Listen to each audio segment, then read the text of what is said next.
गणनाओं पर आधारित ज्योतिष शास्त्र को भारतीय परंपरा में अनादिकाल से एक विशेष विधा के रूप में परिलक्षित किया जा चुका है। देश विदेश में ज्योतिष के कई रूप हैं। हस्तरेखा, जन्म कुंडली, फेस रीडिंग के साथ ही अब लोग प्रश्न कुंडली, कलर, अंकशास्त्र आदि कई विधाओं से ज्योतिष देखने हैं, परंतु सबसे महत्वपूर्ण इसमें जन्म कुंडली को ही स्थान है। नक्षत्रों के आधार पर व नवग्रहों को आधार बनाकर देखा गया ज्योतिष 100% सही बैठता है, जिसके लिए कई प्रत्यक्ष उदाहरण भी समय समय पर सामने आते रहे हैं। देवास ने कई ख्यात नाम ज्योतिष दिए। कई पुरस्कारों से नवाजे गए पंडित सुदामा प्रसाद जी द्विवेदी व स्वर्गीय केलकर साहब भी देवास के ख्यात नाम ज्योतिष थे, जिन्होंने ज्योतिष शास्त्र को नई ऊंचाइयां दी। वर्तमान में पंडित रमेश चंद्र रघुवंशी शहर के ज्योतिष समुदाय में जाना पहचाना नाम है। वहीं मां ज्योतिष शोध संस्थान के आयोजक नंदकिशोर अग्रवाल ने लगातार 6 वर्षों तक अखिल भारतीय ज्योतिष सम्मेलन करवाकर शहर में ज्योतिष के क्षेत्र में नए आयामों को छुआ। ज्योतिष अजय कुमार सोनी, लाल पुस्तक के जादूगर प्रकाश चौहान, विनोद जोशी, शशि रमेश आदि वह ज्योतिष हैं जिन्हें शहर में ज्योतिष के क्षेत्र में अपनी खास पहचान बनाई है। नक्षत्रों के जानकारों का शनिवार को 2 दिवसीय महाकुंभ भराया, जिसमें देश भर के कई ख्यात नाम ज्योतिष मनीषियों ने शिरकत की, अपने शोध पढ़े। कार्यक्रम का सफल संचालन चेतन उपाध्याय ने किया। काल सर्प योग पर नंदकिशोर अग्रवाल ने अपनी विशेष शोध के माध्यम से उनके दोनों पहलू प्रस्तुत किए।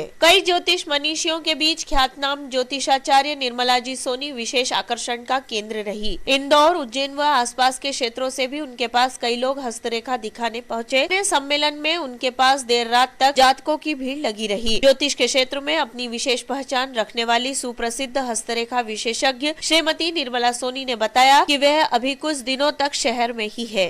श्वेत काल सर्पयोग की अभी मुख्य रूप से काल सर्पयोग है, उसके प्रचलित अग्नि के लिए, गौ के लिए, कुत्ते के लिए, दोनों एकादशी कोई विशेषज्ञ के तेरे को कैंसर योग नहीं होता है।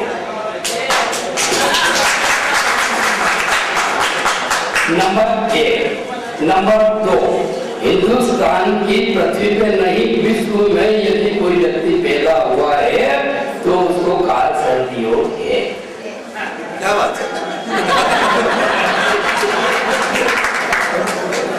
अब सुनो कि काल सर्प योग क्या है।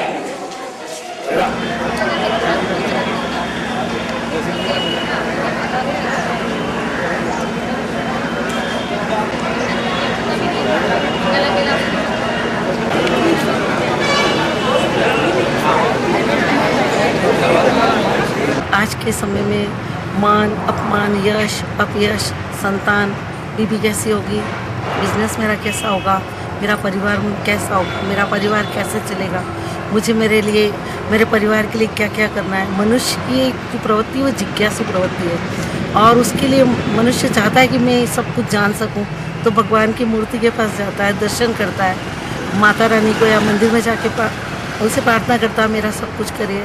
उसके बाद वो ज्योतिष को भी देवज्ञ ही कहा गया है, देवता तुल्य माना गया है, मतलब अंधेरे से प्रकाश की ओर ले जाने वाला व्यक्ति बताया गया। और हमारे जो ऋषि मुनियों ने जो ये इतनी तपस्या कठिन करके और जो ज्ञान प्राप्त करके हम लोगों को दिया है, उसका हम मार्गदर्शन उनका लेके और हम आगे बढ़ के और लोगों का निदान करते हैं कि लोगों को आने वाली समस्याओं का समाधान कैसे हो। कोई आता है दीदी संतान नहीं है, कोई आ रहा है मेरा व्यापार कैसे बढ़ेगा, कोई कहता है मैं फैक्ट्री डालना हूँ कैसे होगा। इस तरह से जो सब लोग पूछने आते हैं उनका निदान करना यही हमारा, और सेवा करना। देखिए एक डॉक्टर के पास भी हर हॉस्पिटल के लिए अलग अलग लोग अपनी नहीं भावनाएं बना लेते, नहीं मैं इलाज के लिए गया मुझे तो फ़ायदा ही नहीं हुआ, फिर बोलता है नहीं मैं यहाँ इलाज के लिए गया। ऐसा कुछ नहीं है। अगर जन्म समय जातक का सही है, हर तरह से उसकी पत्रिका सही है, जन्म कुंडली के अलावा भी, तो जन्म माँ के गर्भ में 5वें महीने से ही हाथ की रेखा जो ब्रह्मा द्वारा निर्मित बन जाती है, उसके द्वारा सब बताया जाता है भाई इसका सब भावी जीवन कैसा होगा। वो सब कुछ पहले से, क्योंकि विज्ञान से पहले ज्ञान आया है, ज्ञान नहीं होता तो विज्ञान आता कहाँ से। हर धर्म के लोग आते हैं कि भाई दीदी माता जी हमारा हाथ देखिए, हमारी पत्रिका देखिए, हमें बताइए हमारा क्या होगा। अभी तो हर धर्म का व्यक्ति आके पत्रिका बनवा रहा है, हाथ दिखा रहा है, कोई अंक विद्या से जो भी हमारी ज्योतिष की विधा है उसमें आके और लाभ ले रहा है।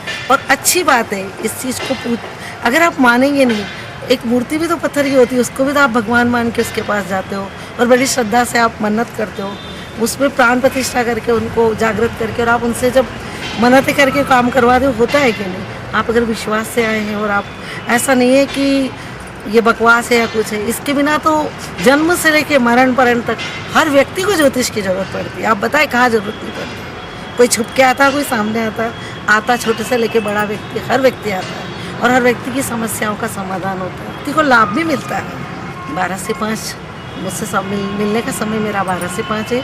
सुबह शाम में फ़ोन पे टाइम ले सकता है। पहले अपॉइंटमेंट लेके ही मुझसे मिलने की कोशिश करें, क्योंकि मैं चाहती हूँ कि लोगों का टाइम भी, मतलब लोग बैठे रहे और खाली ना जाए, निराश ना लौटे, तो मुझसे समय लेके ही मिले।